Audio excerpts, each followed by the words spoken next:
राज्याच्या राजकारणातील सर्वात महत्त्वाची आणि हाय व्होल्टेज लढत म्हणून ओळखल्या जाणाऱ्या बारामती लोकसभा पोटनिवडणुकीचे रणशिंग आता खऱ्या अर्थाने फुंकले गेले आहे। राष्ट्रवादी काँग्रेसच्या उमेदवार सुनेत्रा पवार यांनी आज आपला उमेदवारी अर्ज मोठ्या शक्ती प्रदर्शनासह दाखल केला आहे। मात्र हा अर्ज भरण्यापूर्वी पवार कुटुंबियांनी घेतलेली भेट आणि भावुक वातावरणाने सर्वांचे लक्ष वेधून घेतले आहे।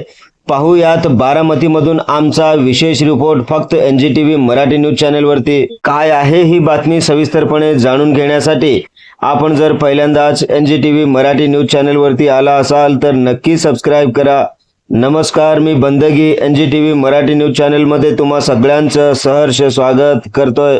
बारामतीच्या राजकारणात आजचा दिवस अत्यंत महत्त्वाचा ठरला। राष्ट्रवादी काँग्रेसकडून सुनेत्रा पवार या निवडणुकीच्या रिंगणामध्ये उतरल्या आहेत। मात्र राजकारणाच्या या रणधुमाळीमध्ये देखील पवार कुटुंबियांनी आपल्या परंपरेचे दर्शन घडवले।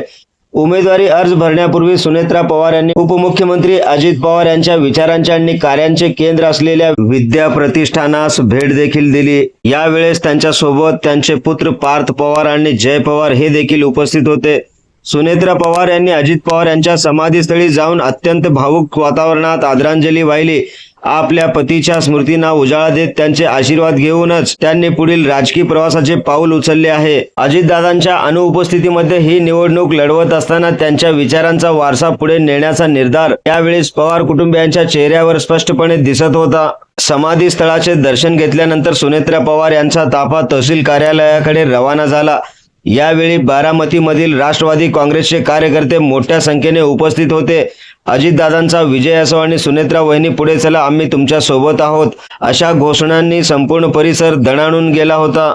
दुपारच्या मुहूर्तावर सुनेत्रा पवार यांनी निवडणूक निर्णय अधिकाऱ्याकडे आपला उमेदवारी अर्ज सुपूर्द केला। या पोटनिवडणुकीकडे संपूर्ण महाराष्ट्राचे लक्ष लागून राहिले आहे। बारामती हा पवारांचा बालेकिल्ला मानला जातो, मात्र पोटनिवडणुकीमध्ये नेमकी काय समीकरणे जुळणार? सुनेत्रा पवार यांनी महिला सक्षमीकरण आणि बारामतीचा प्रलंबित विकास हे मुद्दे घेऊन मतदारांच्या समोर जाण्याचा निर्धार यावेळेस केला आहे। सुनेत्रा पवार यांच्या उमेदवारी अर्ज भरण्याच्या प्रक्रियेने बारामतीमध्ये आता राजकीय हालचालींना चांगलाच वेग आलेला आहे। भावनिक साध आणि विकासाचा मुद्दा अशा दुहेरी शस्त्रांनिशी राष्ट्रवादी काँग्रेस निवडणुकीच्या रिंगणात उतरलेली आहे।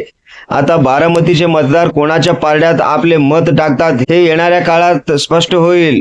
अजितदादा पवार यांना मिळणारा लोकांचा भरघोस प्रतिसाद, तशाच प्रकारचा प्रतिसाद सुनेत्रा पवार यांना मिळेल का?